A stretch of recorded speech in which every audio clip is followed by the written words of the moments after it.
Welcome to the News 16 digital channel. Manahil English High School, Bangalore celebrated its 30th annual day Wings of Grandeur function at Ambedkar Bhavan Auditorium with great enthusiasm, zeal, fun and frolic. The function was based on the theme Disney character for nursery student, retro theme for higher primary student and famous personalities of India for high school students, which was beautifully showcased through abounding music, dazzling dances, cheer and amidst great zeal. The function took place in the auspicious presence of Manahil Chairman Mr. Salim Pasha Qureshi, Secretary Mrs. Sara B. and Principal Mrs. Nasima Begum along with the higher dignitaries. Member of Legislative Assembly Pulkeshi Nagar, Bangalore A.C. Srinivas, Superintendent of Police Mohammad Sajjad Khan, the Superintendent of Police CN Department Bangalore Mr. Tanveer S.R. PI Entourage Officer Raj Bhavan Governor's Office Bangalore Mr. Naeem M. Associate Professor and HOD Department of Oral Oncology Kidwai Memorial Institute of Oncology Bangalore Dr. Nadimullah Huda MDS. Chairman Falcon College Mr. Abdul Subhan, Principal of Karnataka Composite PU College Mr. Sunil Kumar, Creamy Creation HKR Baking Academy Mumbai Mrs. Hina Kausar Rad, First Officer Indigo Airlines Miss Huda Masroor. The program commenced with the invocation followed by lighting of the lamp. The guests were cordially welcomed and thanked for gracing the event. The exquisite decoration was absolutely magnificent and a sight to behold. The program started with an electrifying performance. The audience outpoured their love and adoration for the young, energetic Manahilians with radiant smile. The crowd who witnessed this program was around 2,000 in the auditorium and 3,500 online views. The program rode to the celebration with the dignitary speeches and the most fervent item of the program, Wings of Grandeur. The auditorium of Ambedkar Bhavan reverberated with thunderous round of applause, extolling the performance with immense love and support.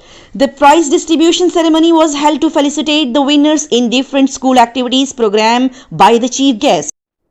Also, Manahil School Principal presented school's report card and added that school has given good academic results which would continue in future too. Member of Legislative Assembly Pulkeshi Nagar, Bangalore A.C. Srinivas and Superintendent of Police Mohammad Sajjad Khan given a very good and nice messages to the children here.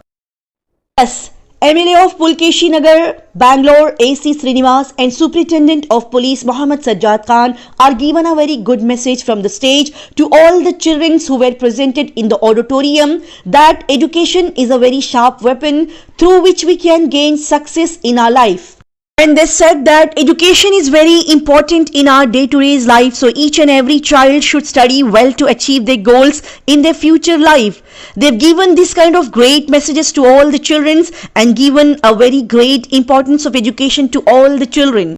Chief guest of this program and audience sitting in the auditorium appreciated the students from 1st to 10th standard who have performed well and in a very good way on the stage. Each and everyone appreciated the performances of the students here. Now check out the main highlights of this annual day celebration program.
Celebration day ಕಾರ್ಯಕ್ರಮವನ್ನ ಎಲ್ಲರಿಗೂ ಬಂದಂತಹ ಗಣ್ಯರಿಗೆ ಸನ್ಮಾನ ಮಾಡಿ ದೀಪವನ್ನ ಹಚ್ಚಿದೀನಿ. ಪ್ರತಿಯೊಬ್ಬರು ಆ ದೀಪ ನೋಡಿ, ದೀಪ ನೋಡ್ತಾ ಇದ್ರಲ್ಲ ಹೆಂಗ್ ಉರಿತಾ ಇದೆ. ಕುರೇಶಿ ಹೃದಯನ ಹಂಗಿರುತ್ತದೆ.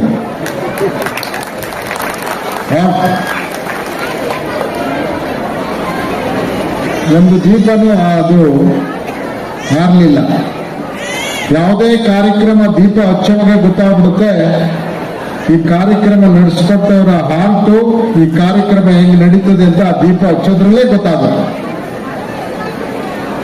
ಆ ದೀಪ ನೋಡಿ ಹೆಂಗ್ ಉರಿತಾ ಇದೆ. ಇನ್ನೂ ಆರಿಲ್ಲ, 5 ದೀಪಗಳು 6 ದೀಪಗಳಿಗೂ ಚೆನ್ನಾಗಿ ಉರಿತದೆ. ಅಂದ್ರೆ ಅವರ ಮನಸ್ಸು, ಅವರ ಹಾರ್ಟು ಬಹಳ ಹೃದಯದಿಂದ ಈ ಕಾರ್ಯಕ್ರಮವನ್ನ ಬಹಳ ಅದ್ದೂರಿಯಾಗಿ, ವಿಜೃಂಭಣೆಯಾಗಿ, ಸ್ವಾಗತ ಪೂರ್ವಕ, ಆತ್ಮಪೂರ್ವಕ ನಡೆಸ್ತಾ ಇದ್ದಾರೆ.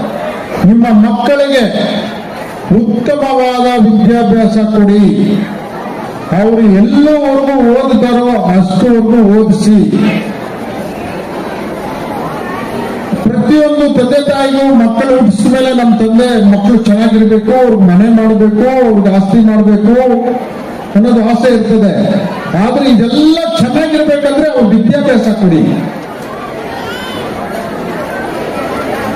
ಕೆಲವರು ನಮ್ಮ ತಂದೆ ಹೇಳ್ತಾ ಇದ್ರು ನಂದೇ ಹೇಳ್ತೀನಿ ನಿಮ್ಗೆ, ಮಗನೇ ನಿನಗೆ ನಾನು ಜಮೀನ್ ಮಾರ್ಬೋದು ಅಥವಾ ಸೈಟ್ ಮಾರ್ಬೋದು ನಿನ್ಗೆ ಫ್ಯೂಚರ್ಗೋಸ್ಕರ, ಆದ್ರೆ ನೀನು ಅದನ್ನ ಯಾವಾಗಾದ್ರೂ ಸೇಲ್ ಮಾಡ್ಬಿಡ್ಬೋದು.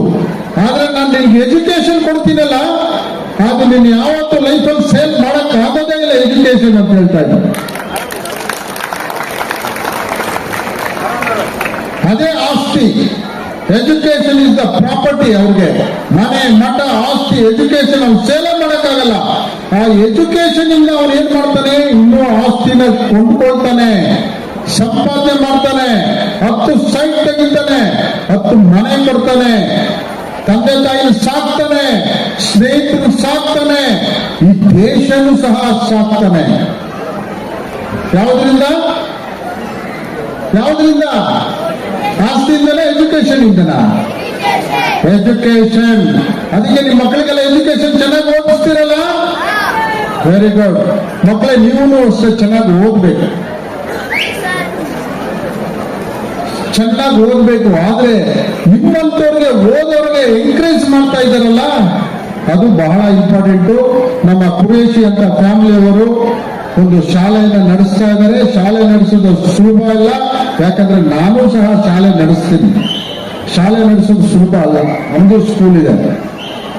ಆದರೂ ಸಮಾಜದಲ್ಲಿ ಚೆನ್ನಾಗಿರ್ಬೇಕು, ನಮ್ಮ ರಾಜ್ಯ ಚೆನ್ನಾಗಿರ್ಬೇಕು, ನಮ್ಮ ದೇಶ ಚೆನ್ನಾಗಿರ್ಬೇಕು ಅಂದ್ರೆ ಆ ರಾಜ್ಯದಲ್ಲಿ, ಆ ದೇಶದಲ್ಲಿ ಉತ್ತಮವಾದ ಶಿಕ್ಷಣ ಚೆನ್ನಾಗಿರ್ಬೇಕು. ಅದಕ್ಕೋಸ್ಕರ ಕರ್ನಾಟಕ ರಾಜ್ಯದಲ್ಲಿ ಶಿಕ್ಷಣಕ್ಕೆ ಉತ್ತಮವಾದ ಬಾಂಧವ್ಯ ಇದೆ, ಉತ್ತಮವಾದ ಪ್ರೋತ್ಸಾಹ ಇದೆ. ಅದಕ್ಕೆ ನಾವು ಕರ್ನಾಟಕದವರು, ಕನ್ನಡಿಗರು ಯಾವತ್ತೂ ಸ್ನೇಹಜೀವಿಗಳು, ಶಾಂತಿ ಪ್ರಿಯರು, ಸಹಾಯ ಮಾಡಂತವರು. ನಾವು ಯಾರ ತಂಟೆಗೂ ಹೋಗೋದಿಲ್ಲ. ಕರ್ನಾಟಕ ಅಂದ್ರೆ ಇಡೀ ಇಂಡಿಯಾ ಅಲ್ಲ, ವರ್ಲ್ಡ್ ಅಲ್ಲಿ ಬಂದು ಜೀವನ ಮಾಡ್ತಾರೆ. ಬೆಂಗಳೂರು ಅಂದ್ರೆ ಮನೆ ತಗೊಳ್ಳೋಣಪ್ಪ ಅಂತಾರೆ. ಅದಕ್ಕೆ ಇವತ್ತು ನಮ್ಮ ಬೆಲೆಗಳು ಗಗನಕ್ಕೆ ಹೋಗಿರೋದು. ಬೆಂಗಳೂರು ಅಂದ್ರೆ ಸಾಕು, ಸೈಟು, ಮನೆ, ಜಮೀನು ಗಗನಕ್ಕೆ ಹೋಗ್ಬಿಟ್ಟಿದೆ. ನಮ್ಮ ಜನ, ನಮ್ಮ ಕ್ಷೇತ್ರ, ನಮ್ಮ ನೆಲ ಹಂಗಿದೆ. ಇವತ್ತು ಬೆಂಗಳೂರು ಇಂಟರ್ನ್ಯಾಷನಲ್ ಏರ್ಪೋರ್ಟ್ ಇಡೀ ಇಂಡಿಯಾಗೆಲ್ಲ, ಏಷ್ಯಾಗೆ ದೊಡ್ಡ ಏರ್ಪೋರ್ಟ್ ಆಗಿದೆ. ಅಷ್ಟು ಫ್ಲೈಟ್ ಬರ್ತದೆ, ಅಷ್ಟು ಫ್ಲೈಟ್ ಹೋಗ್ತದೆ. ಯಾಕೆ? ನಮ್ಮ ಜನ, ವಾತಾವರಣ. ನನ್ನ ಕ್ಷೇತ್ರದ ಜನಕ್ಕೆ ನನಗೆ ಬೆಳಗ್ಗೆ ಎದ್ರೆ ನಾನು ಏನ್ ಮಾಡಿದೆ ಪುಲಕೇಶಿ ನಗರಿಗೆ, ಅಂತ ನನಗೆ ಚಿಂತೆ. ಇಷ್ಟು ಜನ ಇಷ್ಟು ಓಟ್ ಕೊಟ್ಬಿಟ್ಟಿದ್ರಲ್ಲ, ನಾನು ಏನ್ ಮಾಡಿದೆ ಅಂತ. ನಾನು ಗೆದ್ದು 2-3 ತಿಂಗಳು ನಾನು ಬರೀ ಸ್ಟಡಿ ಮಾಡಿದೆ. ಪುಲಕೇಶಿ ನಗರದಲ್ಲಿ ಎಲ್ಲ ಕೇಳಿಸ್ಕೊಬೇಕು. ಇದು ಬಹಳ ಬಹಳ ಇಂಪಾರ್ಟೆಂಟ್ ನಿಮ್ಮ ಲೈಫಲ್ಲಿ. ನಾನು ಹೇಳೋದನ್ನ 3 ತಿಂಗಳು ನಾನು ಕ್ಷೇತ್ರದಲ್ಲಿ ಸ್ಟಡಿ ಮಾಡಿದೆ. ಏನು ಪುಲಿಕೇಶಿ ನಗರದ ಸಮಸ್ಯೆಗಳೇನು, ಯಾಕೆ ಈ ಕ್ಷೇತ್ರಕ್ಕೆ ಇಷ್ಟು ಕೆಟ್ಟ ಹೆಸರು ಇದೆ. ಮಾತಿದ್ರೆ ಕೆಜಿಹಳ್ಳಿ ಡಿಜಿಹಳ್ಳಿ ಗಲಾಟೆ ಅಂತವ್ರು ಇಂಥವ್ರು ಅಂತ ಮಾತಾಡ್ತಾರೆ ಹೊರಗಡೆ. ಭಯ ಯಾಕೆ? 3 ತಿಂಗಳು ನಾನು ಸ್ಟಡಿ ಮಾಡಿದಾಗ ಇದಕ್ಕೆಲ್ಲ ಮುಖ್ಯ ಕಾರಣ ನನ್ನ ಕ್ಷೇತ್ರದಲ್ಲಿ ಎಜುಕೇಶನ್ ಲ್ಯಾಬ್ಸ್, ಸರಿಯಾದ ಎಜುಕೇಶನ್ ಇಲ್ಲ, ಸರಿಯಾದ ಕಾಲೇಜುಗಳಿಲ್ಲ, ಸರಿಯಾದ ಸ್ಕೂಲ್ಗಳಿದ್ದಾವೆ, ಸರಿಯಾಗಿ ನಡೆಸ್ತಾ ಇಲ್ಲ. ಎಜುಕೇಶನ್ ಇಲ್ಲ ಅಂದ್ರೆ ನಮ್ಮ ಹುಡುಗರು ಯುವಕರು ಬೆಳಗ್ಗೆ ಎದ್ರೆ ನನ್ನ ಕ್ಷೇತ್ರದಲ್ಲಿ ಕಾರ್ಮಿಕರು, ಕೆಲಸ ಮಾಡೋಂಥವ್ರು ಇಡೀ ಬೆಂಗಳೂರಲ್ಲಿ ಕೆಲಸ ಮಾಡ್ತಾರೆ. ಅವ್ರಿಗೆ ಲಕ್ಷ ಕೊಟ್ಟು ಓದಿಸೋ ಶಕ್ತಿ ಇಲ್ಲ. ಆ ಹುಡುಗರು ಬೆಳಗ್ಗೆ ಎದ್ದ ತಕ್ಷಣ ಕೆಲಸಕ್ಕೆ ಕಳಿಸ್ಬಿಡ್ತಾರೆ. ಅವ್ರು ಎಜುಕೇಶನ್ ಇಲ್ಲ. ಮನೇಲಿ 4 ಜನ ಇರ್ತಾರೆ, ಇಬ್ರು ಕೆಲಸಕ್ಕೆ ಹೋಗ್ತಾರೆ, ಇಬ್ರು ಫ್ರೀಯಾಗಿ ಮನೇಲಿ ಇರ್ತಾರೆ. ಅವ್ರು ತುಂಬಾ ಒಳ್ಳೆ, ತಂದೆ ತಾಯಿ ಒಳ್ಳೆಯವರು, ಮಕ್ಕಳು ಒಳ್ಳೆಯವರು. ಯಾರೋ ಒಂದಿಬ್ರು ಯಾರೋ ಬರ್ತಾರೆ, ನೋಡಿ ಏನು ಕೆಲಸ ಇಲ್ಲಪ್ಪ, ಬಾ ನನ್ನ ಜೊತೆಲಿ, ಬಾರೋ ಎಲ್ಲ ಹೋಗೋಣ. ಅಲ್ಲಿ ಹೋಗ್ತಾರೆ. ಹುಡುಗರನ್ನ ಅವ್ರಿಗೇನು ಗೊತ್ತಿಲ್ಲ, ಇಲ್ಲ ಅಫೀಮ್ ಮಾಡಿಸ್ತಾರೆ, ಗಾಂಜಾಕ್ ಮಾಡಿಸ್ತಾರೆ. ಅವನೇನೋ ನನ್ನೇನೋ ಬೈದ ಅವ್ನು ಹೊಡಿ ಅಂದ್ರೆ ಅವ್ನೇನು ಗೊತ್ತಿರಲ್ಲ, ಹೊಡಿತಾನೆ. ಹೊಡಿದ ತಕ್ಷಣ ಅವ್ನ ಫೈಲ್ FIR, ಅವ್ನು ರೌಡಿ ಶೀಟ್ರು, ಅವನು ಕಳ್ಳ, ಅವ್ನು ರೌಡಿ, ಅವ್ನು ಒಳ್ಳೆನೆ. ಆದ್ರೆ ಅವನೇನ್ ಮಾಡೋ ಕೆಲಸ ಇಲ್ಲ. ಯಾರ ಜೊತೆಲಿ ಹೋದ ಅವ್ನ ಕೈಲಿ ಮಾಡಿಸ್ತ, ಅವ್ನ ರೌಡಿ ಪಟ್ಟ, ಅವ್ನ ಲೈಫ್ ಹೋಯ್ತು. ಇದಕ್ಕೆ ಕಾರಣ ಏನು? Because of education. ನೀನ್ ಎಜುಕೇಶನ್ ಇದ್ರೆ ಯಾರನ್ನ ನಿನ್ ಜೊತೆಲಿ ಕರೆದ್ರೆ ನೀನ್ ಓಕೆ ನಡೆಯೋ ನನ್ ಕೆಲಸ ಇದೆ ಅಂತೀಯ, ಅಥವಾ ನಡೆಯೋ ನಾನು ಸ್ಕೂಲ್ಗೆ ಹೋಗ್ಬೇಕು ಅಂತೀಯ, ಇಲ್ಲ ನಡೆಯೋ ನಾನು ಆಫೀಸ್ಗೆ ಹೋಗ್ಬೇಕು ಅಂತೀಯ. ಅಥವಾ ನಿನ್ಗೆ ಎಜುಕೇಶನ್ ಇರ್ತದೆ, ಅವ್ನು ಏನು ಕರೆದ ಅಂತ ನಿನ್ಗೆ ಗೊತ್ತಿರ್ತದೆ. ನನ್ನ ಕ್ಷೇತ್ರಕ್ಕೆ ಯಾಕೆ ಕೆಟ್ಟ ಹೆಸರು ಬಂದಿತ್ತು ಅಲ್ವಾ? ನಾನು ಅವತ್ತಿಂದ ಇದುವರೆಗೂ ಪ್ರತಿಯೊಂದು ಗೌರ್ಮೆಂಟ್ ಶಾಲೆ, ಪ್ರತಿಯೊಂದು ಪ್ರೈವೇಟ್ ಸ್ಕೂಲ್ ವಿಸಿಟ್ ಕೊಡ್ತಾ ಇದ್ದೀನಿ, ಅವ್ರು ಎನ್ಕರೇಜ್ ಮಾಡ್ತಾ ಇದ್ದೀನಿ. ಶಾಲಾ ಕಾಲೇಜಿನ ಉನ್ನತ ಶ್ರೇಣಿಗೆ ನಾನು ತಗೊಂಡು ಹೋಗ್ತಾ ಇದ್ದೀನಿ. ಪ್ರತಿಯೊಬ್ಬರಿಗೂ ಹೇಳ್ತಾ ಇದ್ದೀನಿ, ಪ್ರತಿಯೊಬ್ಬರು ತಂದೆ ತಾಯಿ ಮಕ್ಕಳನ್ನ ಎಜುಕೇಶನ್ ಮಾಡಿಸಿ, ಶಾಲೆ ಕಳಿಸಿ, ಓದಿಸಿ. ನಾನು ಈ ಕ್ಷೇತ್ರದ ಒಬ್ಬ MLA ಆಗಿ ಹೇಳ್ತಾ ಇದ್ದೀನಿ, ನಿಮ್ಗೆ ಏನಾದ್ರೂ ಓದಕ್ ತೊಂದರೆ ಇದ್ರೆ please contact me MLA office. ನಿಮ್ಗೆಲ್ಲಾ ಸಹಾಯನೂ ನಾನು ಮಾಡ್ತೀನಿ. ಎಜುಕೇಶನ್ ನಿಮ್ಗೆ ಏನ್ ಬೇಕೋ ಸಹಾಯ ಮಾಡ್ತೀನಿ. ಇದುವರೆಗೂ ಎಜುಕೇಶನ್ ತೊಂದರೆ ಅಂತ ನಮ್ಮ ಆಫೀಸ್ ಬಂದವರು ಯಾರನ್ನ ವಾಪಸ್ ಕಳಿಸ್ಲಿಲ್ಲ. ಅಷ್ಟು ಮಾಡಿದ್ರೆ ಸಾಕು, ನಾವು ಊಟ ಕೊಡ್ಬೋದು. ಊಟ ಎಷ್ಟು ದಿನ ಕೊಡ್ತೀವ್ರಿ ನಾವು? ಕಾಸು ಊಟ ಇಲ್ಲ ಅಂತ ಬರ್ತಾನೆ, ಒಂದಿನ ಊಟ ಕಾಸು ಕೊಡ್ತೀವಿ, ನೆಕ್ಸ್ಟ್ ಟೈಮ್ ಎಲ್ಲ ಹೋಗ್ತಾನೆ. ಅದೇ ನೀವು ಎಜುಕೇಶನ್ ಕೊಟ್ರೆ ಅವ್ನ ಲೈಫ್ ಲಾಂಗ್ ಅವನೇ ಊಟ ಮಾಡ್ತಾನೆ. ಬಟ್ಟೆ ಎಷ್ಟು ದಿನ ಕೊಡ್ತೀಯ ನೀನು? ಒಬ್ಬ ಎಜುಕೇಶನ್ ಒಬ್ರು ವಿದ್ಯಾರ್ಥಿ ಮಾಡಿಬಿಟ್ರೆ ಸಾಕು. 100 ದೇವಸ್ಥಾನಕ್ಕೆ ಹೋಗೋದು ಒಂದೇ, 100 ನಾವು ಎಲ್ಲ ದೇವ್ರ ಪೂಜೆ ಮಾಡೋದು ಒಂದೇ, ಒಬ್ಬ ವಿದ್ಯಾರ್ಥಿ ತಯಾರು ಮಾಡೋದು ಒಂದೇ. ಅಷ್ಟು ದೇವ್ರು ನಮ್ಗೆ ಆಶೀರ್ವಾದ ಮಾಡ್ಬಿಡ್ತಾರೆ. ಅದೇ ಸಾಕು ದೇವರು. ನಾನು ಯಾವಾಗೂ ಹೇಳ್ತಾ ಇರ್ತೀನಿ, ನಮ್ಮ ಮೊಹಮ್ಮದ್ ಪೈಗಂಬರ್ ಗುರುಗಳು ಏನ್ ಹೇಳಿದ್ದಾರೆ ಗೊತ್ತಾ? ಅಥವಾ ಎಲ್ಲ ಬೇರೆ ನಮ್ಮ ಕ್ರಿಶ್ಚಿಯನ್ ಇರ್ಬೋದು, ಒಬ್ಬ ವಿದ್ಯಾರ್ಥಿನ ನೀವು ತಯಾರು ಮಾಡಿ, ಅದೇ ನೀವು ನನಗೆ ಅಲ್ಲ ನಮ್ಮ ದೇವರು ಕೊಡೋ ರೆಸ್ಪೆಕ್ಟ್. ಅವ್ನಿಗೆ ಎಜುಕೇಶನ್ ಸಹಾಯ ಮಾಡಿ, ಬಡವನಿಗೆ ಸಹಾಯ ಮಾಡಿ, ಅಷ್ಟು ಮಾಡಿದ್ರೆ ಸಾಕು, ದೇವರು ನಮ್ಮನ್ನು ಕಾಪಾಡ್ತಾರೆ. ನಾವು ಸುಮ್ಮನೆ ಹೋಗ್ಬಿಟ್ಟು ದೇವಸ್ಥಾನ ಹತ್ರ ಕೈ ಮುಗಿದ್ರೆ ಸಹಾಯ ಮಾಡೋದಿಲ್ಲ. ಬಡ ಜನಕ್ಕೆ ಅಥವಾ ವಿದ್ಯಾರ್ಥಿಗಳಿಗೆ ಸಹಾಯ ಮಾಡಿದ್ರೆ ದೇವರು ದೇವಸ್ಥಾನದಲ್ಲಿ ಹೋದ್ರೆ ನಮ್ಗೆ ಸಹಾಯ ಮಾಡ್ತಾನೆ, ನಮ್ಗೆ ದೇವರು ತಥಾಸ್ತು ಅಂತಾನೆ. ನೀವು ಮಾಡಬಾರ್ದೆಲ್ಲ ಮಾಡ್ಬಿಟ್ಟು ನಾವು ಮಸೀದಿಗೆ ಹೋದ್ರು ಅಷ್ಟೇ, ದೇವಸ್ಥಾನಕ್ಕೆ ಹೋದ್ರು ಅಷ್ಟೇ, ಚರ್ಚ್ಗೆ ಹೋದ್ರು ಅಷ್ಟೇ, ದೇವ್ರು ನಮ್ಮನ್ನು ಕಾಪಾಡೋದಿಲ್ಲ. ಬಡವನಿಗೆ ಅನ್ನ ಇಲ್ದವ್ರಿಗೆ ಅನ್ನ ಕೊಡಬೇಕು, ಬಡವರಿಗೆ ಸಹಾಯ ಮಾಡಬೇಕು, ಬಡ ವಿದ್ಯಾರ್ಥಿಗಳಿಗೆ ನಾವು ಸಹಾಯ ಮಾಡಬೇಕು. ಶಾಂತಿಯಾಗಿದ್ರೆ ನಮ್ಗೆ ಎಲ್ಲೋದ್ರೂ ದೇವರು ನಮ್ಗೆ ಒಳ್ಳೇದು ಮಾಡ್ತಾನೆ, ನಾವು ಚೆನ್ನಾಗಾಗ್ತಾನೆ. ಆ ಕ್ವಾಲಿಟಿ ನಮ್ಮ ಕುರೇಶಿ ಅವ್ರಿಗಿದೆ. ನಾನು ಅದಕ್ಕೆ ಕುರೇಶಿಗೆ ನಾನು ಯಾಕೆ ಅಷ್ಟೊಂದು ಪ್ರೋತ್ಸಾಹ ಮಾಡ್ತೀನಿ ಅಂದ್ರೆ, ನೀವು ಇಷ್ಟು ಜನ ಎಜುಕೇಶನ್ ಮಾಡಿದ್ದೀರಿ. ಈಗ ಒಂದು ಅನಾಥ ಆಶ್ರಮನ 30 ಮಕ್ಕಳನ್ನ ಸಾಕ್ತಾ ಇದ್ದಾರೆ ಅವರು. ಬೇರೆ ಇಷ್ಟೇನೂ ಇಲ್ಲ.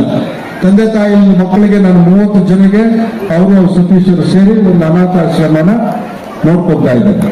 ಇಷ್ಟೆಲ್ಲ ನಿಮ್ಗೆ ಮಾತಾಡ್ಲಿಕ್ಕೆ ಅವಕಾಶ ಮಾಡಿಕೊಟ್ಟಂತಹ ಮನೆಯಲ್ಲಿ ಸ್ಕೂಲ್ನ ಮ್ಯಾನೇಜ್ಮೆಂಟ್ ಅವರಿಗೆ ಥ್ಯಾಂಕ್ಸ್ ಹೇಳಿ, ವೇದಿಕೆಯಲ್ಲಿ ಇರ್ತಕ್ಕಂಥ ಎಲ್ಲರಿಗೂ ಸನ್ಮಾನ ಮಾಡ್ಕೊಂಡವ್ರಿಗೆಲ್ಲ ಬೆಸ್ಟ್ ಆಫ್ ಲಕ್, ಒಳ್ಳೇದ ಅಂತ ಹೇಳಿ ನಾನು ಇನ್ನು ಮಾತಾಡೋದಿದೆ. ಸಾಕನ್ನ ಗಣ್ಯರು ಮಾತಾಡ್ತಾರೆ. ಈ ಶಾಲೆ ಅಭಿವೃದ್ಧಿಯಾಗಿ, ಈ ಶಾಲೆ ಇನ್ನು ಮುಂದೆ ಬರಲಿ, ಈ ಶಾಲೆಯಿಂದ ಅನೇಕ ಮಕ್ಕಳಿಗೆ ಒಳ್ಳೆ ವಿದ್ಯಾಭ್ಯಾಸ ಕೊಡಲಿ, ಎಲ್ಲರೂ ಒಳ್ಳೆ ವಿದ್ಯಾವಂತರಾಗಲಿ ಅಂತ ಹಾರೈಸ್ತಾ ನನ್ನ ಮಾತುಗಳನ್ನು ಮುಗಿಸ್ತಾನೆ. ಜೈ Hind. Because we are from Karnataka, we must know Kannada to speak, to read, to write. I see most of them are of my own community, Muslim community. Here was seated. You have one question in your mind. Why is it that we Muslims don't get jobs in the government? Isn't it? That is because we all don't read Kannada. We are away from Kannada. Last Falcon Institute, they held some classes. I had gone to teach the boys who wanted to appear for sub-inspector's exam. I trained them. Then I told them, you will get very good marks in the first paper. Second paper I am doubtful about. Second paper is Kannada translation. I want you to understand this point. The boys who did the training under me, they got 125 out of 150, but they did not get 9 out of 50 in the second paper because they could not translate, because they didn't know Kannada, and they did not get a job. Now we complain against the government saying that अरे मुसलमानों को काम नहीं मिलता, भी मुसलमानों का, अरे मुसलमानों को काम न मिलना तो कन्नड़ा भी पढ़ो भाई, मलयालम पढ़ती केरला वाले, तमिल पढ़ती तमिलनाडु वाले, कर्नाटक के मुसलमान कन्नड़ा क्यों नहीं पढ़ते? एक तलवार है उन लोगों की, तुम हमको मारने का वक्त तुम्हें तलवार की तरह इस्तेमाल करना, तो कन्नड़ा लैंग्वेज है, तुम उससे बचना तो कन्नड़ा सीखो, गवर्नमेंट में तुमने जॉब होना तो कन्नड़ा सीखो. I request you all to please go to your house, have dinner with your children, ask them what is it that they did. Then they will start changing. Then they will get attracted to the real education which is a must. Aaj, even in schools, all schools, people, the management and teachers, they will all want their students to get through, पास हो. मतलब result अच्छा आना, हमारे school का result अच्छा आना. Result अच्छा आने का मतलब क्या है? एग्जाम्स में उनके जितने स्टूडेंट्स एग्जाम को अपियर होते हैं वो सबके सब पास हो जाए. तो यहां पास होने की बात है. They want the number, they want the number. I would suggest it's not just the number. You will have to make them understand what they have studied. रट्टा लगाने के बजाय, एग्जाम को पास कराने के बजाय जिंदगी में जीना सिखाओ. Make the aim of your education participation in life rather than preparation for a future life. If you start preparing for your future life, इससे ज्यादा क्या होता है? अल्लाह के ऊपर भरोसा नहीं, यकीन नहीं. At least make them prepare. हुनरमंद बनाओ. पढ़ाई के साथ साथ हुनर सिखाना है तो वो भी स्कूल एंड पेरेंट्स दोनों के साथ साथ. तो सोच बदलो. I think I have taken much of your time. इंशाल्लाह कोई वक्त मिला तो I tell you. Focus and stress upon education. Education is the pillar of the society, and you all have a potential. Everybody has a fire you have to ignite. Just encourage your children. Don't let them down. Even if they don't score one class, they may not score. SSLC, they may not score. They may do PUC. Everybody has got potential. They can become IAS, IPS, doctor, engineer, scientist, anything. But a student as well as parents also should be a guiding force. As Sajjad Sahib told, parents should not spend more time for work or staying outside till 11:30, 12. And what is happening in the house, children is not being taken care. You should not. You take care of your child, give them education, give them a good pathway. You see, one day they will also achieve. I joined Divine Memorial Institute of Oncology as a resident surgeon in front of Dr. Lingagoda sir, and today I am heading the Department of Oral Oncology in a regional cancer center of India. So you all can also do. Everybody can do. This is my challenge. You should take a vote today. You will make it. Thank you. Manahil English high school की जानिब से मुझे बाइसते मेहमान खुसूसी मदऊ किया गया था। यहाँ पर पहुँचकर मैंने महसूस किया कि वाकई स्कूल काफ़ी तरक्की कर रहा है। ये बहुत साल पहले एक छोटा सा पौधा था, आज हमने देखा कि ये तनावर दरख्त बन चुका है। इसकी छांव में सैकड़ों बच्चे राहत की सांस ले रहे हैं, मसरतें हासिल कर रहे हैं, अपनी जिंदगी को संवार रहे हैं, निखार रहे हैं। और यहाँ से फारिग बच्चे अगली आला तालीम के लिए भी पहुंच रहे हैं और आला तालीम में भी उनका काफी अचीवमेंट रहा है। हमने असातिज़ा की मेहनतें भी यहाँ देखी और मैनेजमेंट के अंदर भी जो सलीका था और काम करने का जो तरीका था वो भी हमने इत्तेफाकन, या ऐसी बात नहीं थी बल्कि उन्होंने अपने वालिद के नक्श कदम पर चलते हुए काफी मेहनतें की हैं, काफी मशक्क़तें की हैं, काफी काविशें की हैं और काफी उन्होंने तगोदो की है, तभी जाकर आज हम इस स्टेज पर इस स्कूल को देख रहे हैं। और इनके अज़्म और हौसले जवान हैं और इसी हद तक इन्होंने कामयाबी हासिल नहीं की, जैसा कि उन्होंने ऐलान किया सलीम पाशा कुरैशी साहब ने कि रोबोटिक भी का जो सिलसिला है तालीम का वो भी शुरू किया जाएगा। तो जदीद जो सही उलूम है उस पर भी उनकी नजर है और उसको भी स्कूल में राइज करना चाहते हैं। ये तमाम इक़दामात काबिल तहसीन हैं, काबिल मुबारकबाद हैं। जहाँ असातिज़ा और मैनेजमेंट बच्चों के पीछे मेहनतें कर रहे हैं, वही पेरेंट्स की भी जिम्मेदारी होती है कि अपने बच्चों का ख्याल रखें, इसलिए कि ताली एक हाथ से नहीं बजती, ताली बजने के लिए दो हाथों को मिलाना पड़ता है। एक हाथ एडमिनिस्ट्रेशन असातिज़ा है, दूसरा हाथ पेरेंट्स है। जिस तरह टू व्हीलर एक व्हील से नहीं चल पाती, दो व्हील्स चाहिए, तो एक व्हील पेरेंट्स है, एक व्हील असातिज़ा और मैनेजमेंट है। तो इसका साथ साथ चलना जरूरी है, तभी हम मंजिल तक पहुंच सकते हैं। मैं फिर एक बार दिल की गहराइयों से सलीम पाशा कुरैशी साहब और उनकी वालिदा और पूरी टीम को मुबारकबाद देता हूं कि उन्होंने जो बीड़ा उठाया है उसको बखूबी निभाया है और स्कूल आगे बढ़े, तरक्की करे। और इसके साथ के ये मेहर ताबान से जाके कह दे कि अपनी किरणों को गिन के रख ले कि मैं अपने सहरा के जर्रे जर्रे को खुद चमकना सिखा रहा हूँ। सर, बच्चों के लिए क्या पैगाम देंगे? क्योंकि आजकल के बच्चे जो है सबसे ज्यादा मोबाइल में वक्त जाया करते हैं, अब आपकी बात नहीं सुन रहे और एजुकेशन को ज्यादा ध्यान नहीं दे रहे, गलत शौकों में पड़ रहा है। ऐसे बच्चों क्या करें? देखिए, बच्चे कौम का मुस्तकबिल हैं। हम भी एक जमाने में बच्चे थे, हमारे ऊपर हमारे माँ बाप ने मेहनत की, तवज्जो की, उसका नतीजा हम एक ऊंचे ओहदे पर फाइज हैं। ये बच्चे भी कौम का मुस्तकबिल, माँ बाप तवज्जो देते हैं, असातिज़ा तवज्जो देते हैं, तो वो बच्चे जाकर ऑफिसर्स बनेंगे, केएस, आईएएस, आईपीएस, आईआरएस और प्रिंसिपल्स बनेंगे, डॉक्टर्स बनेंगे, इंजीनियर्स बनेंगे, एडवोकेट्स बनेंगे, मुख्तलिफ मैदानों में वो खिदमत अंजाम देंगे। माँ बाप का बहुत बड़ा रोल है बच्चों की तरबियत में, तालीम में, सिर्फ असातिज़ा का नहीं।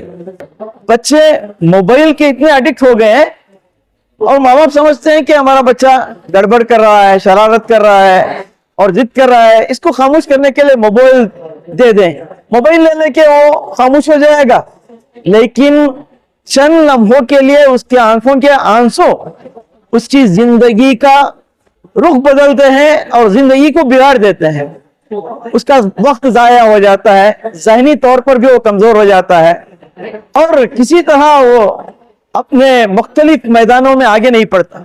इसलिए कि मोबाइल जिस हद तक इस्तेमाल होना चाहिए ज्यादा उससे इस्तेमाल होता है तो ये बहुत बड़ा हमारे लिए भी नुकसान का बाइस होगा, और बच्चों के लिए भी, और माँ बाप के लिए, माशरे के लिए भी। मैं बहुत शुक्रिया अदा करती हूँ मनाहिल का मुझे यहाँ पे बुलाने के लिए, और यहाँ आके मुझे एक स्टेज मिला इंस्पायर करने के लिए, ये बहुत बड़ी बात है मेरे लिए। तो अगर मैं यहाँ पे आई इंस्पायर कर सकती हूँ तो मुझे बहुत ज्यादा खुशी हुई है इस बात की। बच्चों को क्या पैगाम देना चाहेंगे? बच्चों को यही है कि अपनी जिंदगी में आगे बढ़ने के लिए एक गोल रखो, एक सपना रखो, एक ड्रीम रखो, और उसके टुवर्ड्स जाके काम करो, हार्ड वर्क करो, परसिवियरेंस रखो और डेडिकेशन से काम करो, इस सोसाइटी में आगे बढ़ो। यही है मेरा मैसेज कि काम करते रहो। बच्चे आजकल जो है पढ़ाई से ज्यादा मोबाइल में लगे रहते हैं, इससे बच्चा क्या पैगाम? बच्चों को ये पैगाम दूंगी कि मोबाइल में भी बहुत सारी ऐसी चीजें हैं जो करके आगे बढ़ सकते हैं। आजकल नई नई टेक्नोलॉजी आ गई है तो उसमें ज्यादा फोकस करो। अगर वो इंटरेस्ट है आपका तो उसमें ज्यादा फोकस करो, उसमें आगे बढ़ो जिस चीज में आपको तरक्की मिले। ऐसे फालतू में कोई रील्स देख के, इंस्टाग्राम चला के टाइम वेस्ट ही होगा। इससे अच्छा जो आपको टेक्नोलॉजी में अच्छा लग रहा है उसके ऊपर तवज्जो दो और उसमें आगे बढ़ो। Very good afternoon to everyone. मैं Salim Pasha Manahil English high school का चेयरमैन बात कर रहा हूँ। अल्लाह का एहसान, आज हमारा जो है it is our 30th year of annual day. Our school started in the year 1992 and thereon we had students. It was a long journey what we have just completed today, and today we celebrated annual day on a grand scale in this Ambedkar Bhavan. My father, that is the founder of this institution, Mr. Alhaj Nawabjan Qureshi, today he is no more with us, and we are there maintaining this institution in his behalf, and we are blessed with his prayers and blessings, and our team is foretaking the institution for the developments. It is all his blessings, and my dad, Mr. Nawabjan Qureshi, was the founder of this institution. We had many dignitaries on the dais. We had Mr. A.C. Srinivas sir, we had Mr. Naeem sir, and we had Mr. Sajjad sir, and we had Tanveer sir, and all the dignitaries were present to honor the students with their with the prizes, with the mementos, and to encourage the students. And it is not only this, we had another person, she was Huda Masroor. She was the pilot of Indigo Airlines. So we were really happy to organize this program and on such a grand scale. There were 1,200 students who had taken part into this program, and there was cultural programs, students speeches. We had many participations of the students, and we had gathering of almost 3,000 people into this auditorium. So we had the dignitaries also. From behalf of management, we thank everyone for their kind cooperation and support. I would like to thank all our parents, beloved parents, who were very cooperative in organizing this program, and I would like to thank all the little kids who had taken part into different cultural programs, and I would like to thank all our print medias. I would like to thank our choreographer team. I would like to thank our staff, our teachers, as well as the entire cast and crew of this institution.